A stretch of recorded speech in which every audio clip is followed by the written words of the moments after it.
हर हर महादेव सभी भक्तजनों को। रुद्र संहिता का छठा अध्याय। ब्रह्मा जी द्वारा प्रकृति के 25 तत्वों का वर्णन। ब्रह्मा जी बोले, हे ब्राह्मण, तुमने यह लोका कल्याणकारी बड़ा ही उत्तम प्रश्न किया है, जिसे भगवान विष्णु भी नहीं जानते। महाप्रलय के समय में सब स्थावर जंगम के नष्ट होने पर जगत सूर्य ग्रह ताराओं से रहित होकर सब अंधकारमय हो गया था और चंद्र, दिन रात, अग्नि, वायु, पृथ्वी, जल कुछ भी नहीं था। प्रधान आकाश और तेज भी शून्य हो गया था। तब सुई से भेदन करने योग्य निरंतर घोर अंधकार में वह एक सद्ब्रह्म ही था, जिसको सत कहते हैं। वह सत्य, ज्ञान और अनंत स्वरूप तथा परमानंद परम पुरुष है, जो ज्ञान में और शोभा युक्त है। जो अमूर्त परतत्व है, वही सदाशिव की मूर्ति है। इसी को पंडित अर्वाचीन और पराचीन ईश्वर की मूर्ति कहते हैं। उसने अपने शरीर में स्वच्छंद शरीर वाली, कभी नाश न होने वाली शक्ति प्रकट की। वही प्रधान प्रकृति, वही गुणवती माया और वही विकार से रहित बुद्धि तत्व जननी यानी कि माता कहलाई। वही अचिंत्य तेज से युक्त, सबको उत्पन्न करने वाली अकेली ही वह माया संयोग से अनेक प्रकार की हो जाती है। जो त्रिशूलधारी, प्रसन्न चित्त, कपूर के समान गौर शरीर एवं भस्म लगाए और काल स्वरूप भगवान हैं। उन्होंने उस शक्ति को साथ लेकर शिवलोक नामक क्षेत्र की रचना की। उसी उत्तम क्षेत्र को काशी कहते हैं, जो परम मोक्ष को देने वाली है। उस क्षेत्र में परमानंद स्वरूप शिव पार्वती शक्ति सहित निवास करते हैं। हे मुने, प्रलय काल में भी वह क्षेत्र शिव पार्वती से रहित नहीं होता और इसी से उसको अभिमुक्त कहते हैं। धनुषधारी शिवजी ने पहले इसमें एक आनंद वन बनाया था। उस आनंद वन में शिवा शिव के रमण करते रहने पर हे नारद जी, उन्हें किसी दूसरे पुरुष के निर्माण की इच्छा हुई और उन्होंने सोचा कि हम इसका भार किसी दूसरे पर देकर शांति से काशी में केवल शयन करें। इस प्रकार निश्चय करने पर उनके दक्षिण के 10वें भाग से एक सुंदर पुरुष प्रकट होकर परमेश्वर शंभु को प्रणाम कर कहा, हे स्वामिन, मेरा नाम कहकर मेरे कर्मों को भी बताइए। यह सुनकर प्रभु शिवजी हंसकर बोले कि सर्वत्र व्यापक होने से जगत में तुम्हारा नाम विष्णु प्रसिद्ध होगा। विष्णु जी ने 12,000 दिव्य वर्ष तक तप किया, किंतु तब से अब तक उन्होंने अपने मनोरथ कल्याणकारी शंभु का कभी दर्शन नहीं पाया। जब उन्हें इसकी चिंता हुई तो शिवजी ने यह शुभ वाणी उत्पन्न की कि तुम अपने संशय को दूर करने के लिए फिर तप करो। विष्णु जी ने फिर बहुत दिन घोर तप किया। तब शिवजी की माया से विष्णु के शरीर से अनेक प्रकार की जल धाराएं निकली और वह सब जल शून्य में व्याप्त होकर फिर ब्रह्म रूप हो गया, जिसके स्पर्श से पाप नाश होते हैं। विष्णु जी थक कर स्वयं ही उस जल पर सो गए। उसी समय उनका श्रुति सम्मत नारायण नाम भी हुआ। उसी समय से उन महात्मा से सब तत्वों की उत्पत्ति हुई, फिर उनका विस्तार हुआ। पहले प्रकृति से महान और महान से 3 गुण उत्पन्न हुए, फिर उससे अहंकार उत्पन्न हुआ, उससे तन्मात्रा यानी कि शब्द, स्पर्श, रूप, रस और गंध, फिर पंचभूत यानी कि पृथ्वी, जल, तेज, वायु और आकाश प्रकट हुए और उससे नेत्र, कान, नाक, जिह्वा, तेज और त्वचा आदि ज्ञानेंद्रियां तथा वाणी, हाथ, पैर, गुदा और उपस्थ ये कर्मेंद्रियां उत्पन्न हुई। इस प्रकार पुरुष के बिना यह सब प्रकृति का जड़ रूप कार्य हुआ। जो सब तत्व शिवजी की इच्छा से 24 प्रकार के हैं, ये सब एकत्र होकर ब्रह्म रूप जल में सो रहे हैं। इस प्रकार हमारा रुद्र संहिता का छठा अध्याय समाप्त होता है। 7वां अध्याय, कमल से लिंग का आविर्भाव। ब्रह्मा जी बोले, श्री नारायण देव के शयन करने पर शिवजी की इच्छा से उनकी नाभि में से एक विशाल कमल की उत्पत्ति हुई, जिसका अनंत योजन का विस्तार और अनंत योजन की ऊंचाई थी। इसके साथ ही सांब अर्थात पार्वती सहित शिवजी ने मुझे उत्पन्न किया। इस प्रकार मैं हिरण्यगर्भ उस कमल से प्रकट हुआ। मैंने उस कमल के अतिरिक्त और कुछ भी नहीं देखा। कुछ ही क्षण बाद मुझे बुद्धि प्राप्त हुई और कमल के नीचे मैंने अपने कर्ता को ढूंढने लगा। हे मुनि, तब एक एक नाल को पकड़ता हुआ 100 वर्ष तक मैं नीचे को चला, किंतु वहां भी मैंने कमल की जड़ को नहीं पाया। फिर मैं कमल के ऊपर जाने की इच्छा करने लगा। हे मुनि, बस जब इस नाल के मार्ग द्वारा मैं ऊपर आया तो कमल की कली मिली। वहां मुझे तप करने की मंगलमयी वाणी सुनाई पड़ी। इस मोहनाशक आकाशवाणी को सुनकर मैं अपने पिता के दर्शन की इच्छा से फिर तप करने लगा और 12 वर्ष तक कठिन तप किया। पश्चात 4 भुजाधारी सुंदर नेत्र वाले भगवान विष्णु प्रकट हुए। सत असत में उन महाभुज नारायण भगवान को देखकर मैं बड़ा प्रसन्न हुआ और शिव की माया से मोहित होकर अपने पिता को ना जा कर उनसे बोला कि तुम कौन हो। फिर मैंने अपने हाथ से उस सनातन पुरुष को जगाया, परंतु मेरे तीव्र हाथों द्वारा जगाए जाने पर भी वह क्षण मात्र के लिए ही जागे और मुझसे बोले कि तुम निर्भय हो जाओ, मैं तुम्हारी संपूर्ण कामनाओं को पूर्ण करूंगा। हे देवर्षि, तब उन मुस्कुराते हुए विष्णु जी से ऐसे वचन सुनकर रजोगुण से विराध मान कर मैंने उन जनार्दन से कहा कि हे निष्पाप, क्या तुम नहीं जानते कि मैं सबके संहार का कारण हूँ? मैं साक्षात जगत का कर्ता, प्रकृति का प्रवर्तक, सनातन, अज, ब्रह्मा और विष्णु से उत्पन्न होने वाला विश्व की आत्मा हूँ। हे नारद, जब मैंने ऐसा कहा तो रमापति भगवान मुझ पर बहुत क्रुद्ध हुए और कहने लगे कि अवश्य तुम लोककर्ता को मैं जानता हूँ, परंतु तुम मेरे ही अविनाशी अंग से उत्पन्न हुए हो। मैं ही अद्वितीय पर ब्रह्म, पितामह और परतत्व हूँ। यह सब कुछ मुझ में चराचर जगत स्थित है। तुम मेरी शरण में आओ, मैं तुम्हारे सभी दुखों से रक्षा करूँगा। ब्रह्मा जी कहते हैं कि जब भगवान विष्णु ने ऐसा कहा तब मैं ब्रह्मा क्रुद्ध होकर ललकार कर उनसे बोला कि तुम कौन हो? तुम्हारा भी कोई कर्ता होगा, तुम परब्रह्म ईश्वर तो नहीं हो। शंकर जी की माया ने मुझे मोहित कर दिया था। मैंने हरि से रोमांचकारी युद्ध प्रारंभ कर दिया। तब मेरे और उनके बीच में लिंग प्रकट हुआ। हम दोनों ने उस देव को नमस्कार कर अपना युद्ध बंद किया और प्रार्थना की। इस प्रकार वे हम दोनों के मन में स्थित हुए और शिव जी को नमस्कार करते हुए हमारा 100 वर्ष का समय व्यतीत हुआ। इस प्रकार रुद्र संहिता का 7वां अध्याय समाप्त होता है। 8वां अध्याय प्रणव व्याख्या। ब्रह्मा जी बोले, हे मुनि श्रेष्ठ, जब हम दोनों का गर्व दूर हो गया तब सबके प्रभु, दीनों के पालक, गर्व प्रहारी अव्यय शिव जी ने दया कर यह गंभीर वाणी सुनाई कि हे देवताओं, ओम ओम। तब उस महानाद को सुनकर मैंने सोचा कि यह क्या है।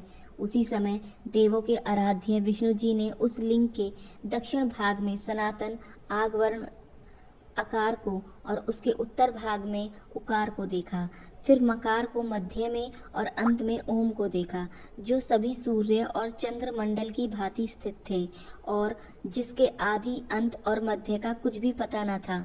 सत्य, आनंद और अमृत स्वरूप पर ब्रह्म परायण ही दृष्टिगोचर हो रहा था। हम उस वेद शब्द से उभय वेश वाले विश्वात्मा का विचार कर ही रहे थे कि उसी समय वहां एक परम ऋषि का आविर्भाव हो गया। विष्णु जी ने उस ऋषि से पूछ समझकर एक दूसरे ब्रह्म शरीरी शिव जी का ज्ञान प्राप्त किया, जो कि अचिंतनीय, वाणी से अप्राप्त, मन का गम्य नहीं और केवल एक अक्षर ओमकार से ही जाना जा सकता है। वही एक अक्षर रूप रित सत्य, परम कारण, सत्य, आनंद, अमृत, परात्पर और पर ब्रह्म है। प्रधान पुरुष ईश्वर हरि योनि अर्थात कारण है और बीजी बीज योनि यह नाद संज्ञा वाले महेश्वर ही हैं। इन्हीं प्रभु बीजी के लिंग से आकार उकार रूप से योनि में गिरकर चारों ओर बढ़ने लगा। उससे सोने का अवैध और अलक्षण एक अंड प्राप्त हुआ, जो बहुत वर्षों तक जल में स्थित रहा है। तब इसका सुवर्ण में एक कपाल ऊपर स्थित हुआ, जिससे घू अर्थात स्वर्गलोक प्रकट हुआ और कपाल के नीचे के भाग से 5 तत्वों वाली पृथ्वी प्रकट हुई। फिर उस अंड से मकार नामक 4 भुजा वाले भव अर्थात शंकर प्रकट हुए, जो सब लोगों के रचयिता और वही 3 रूपधारी प्रभु हुए। इसी कारण यजुर्वेदीय इनको ओम ओम ऐसा कहते हैं।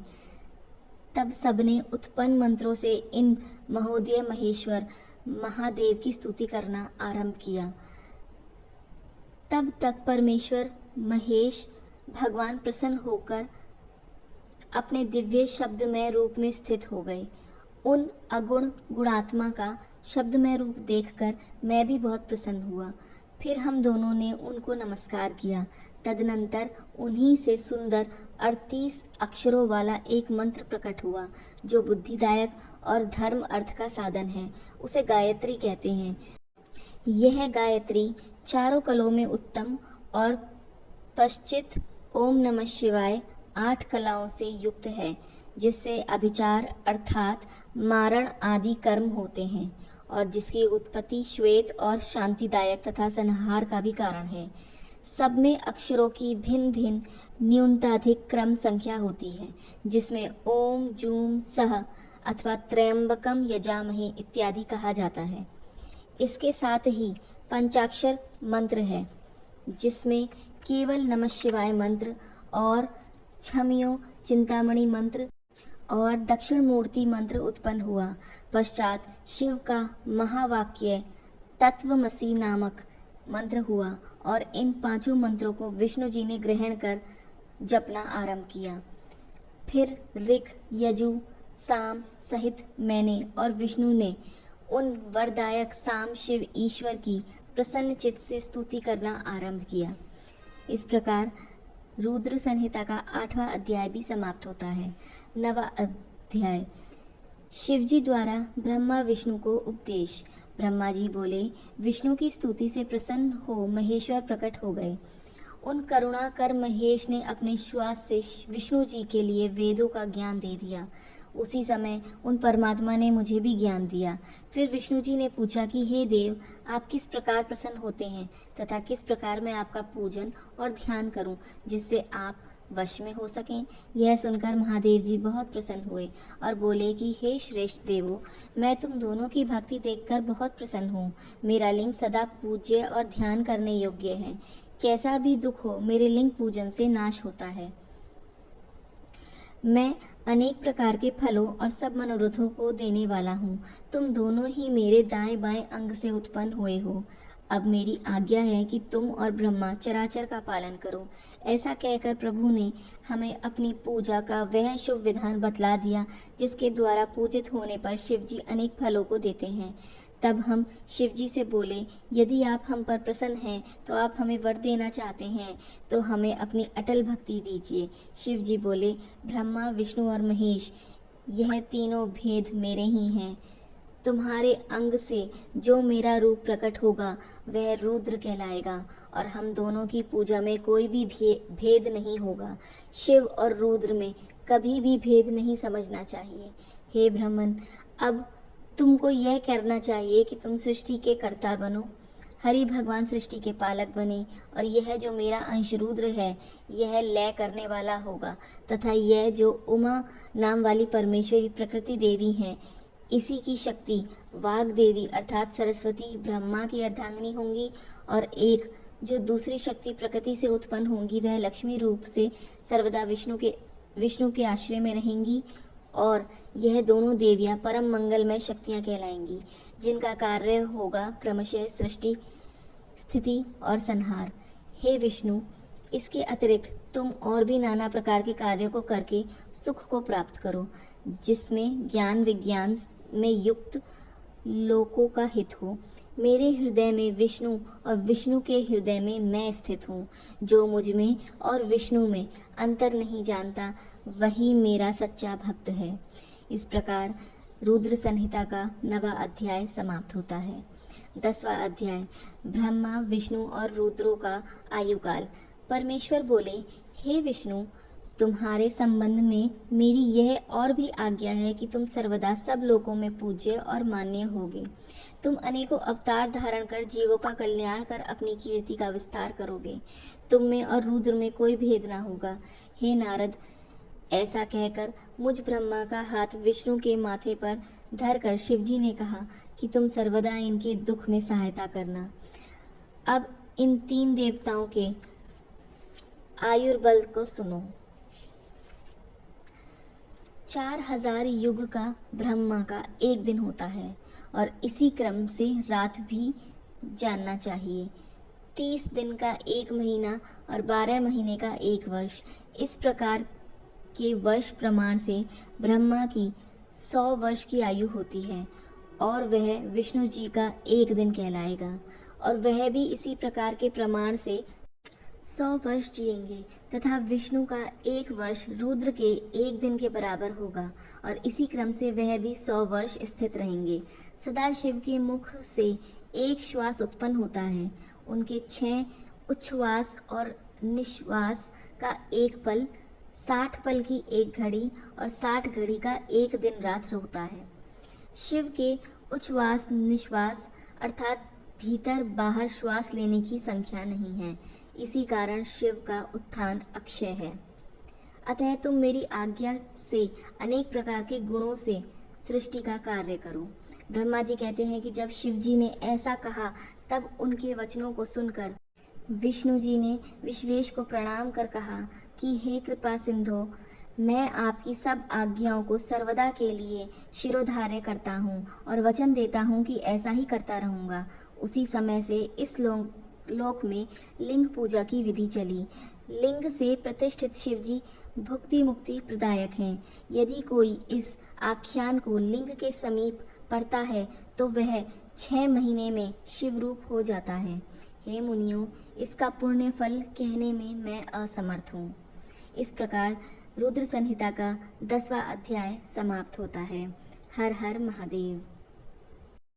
प्रभु शिव की और कथाएं जानने के लिए हमारे चैनल भगवान का अंतर्ध्यान से जुड़ें।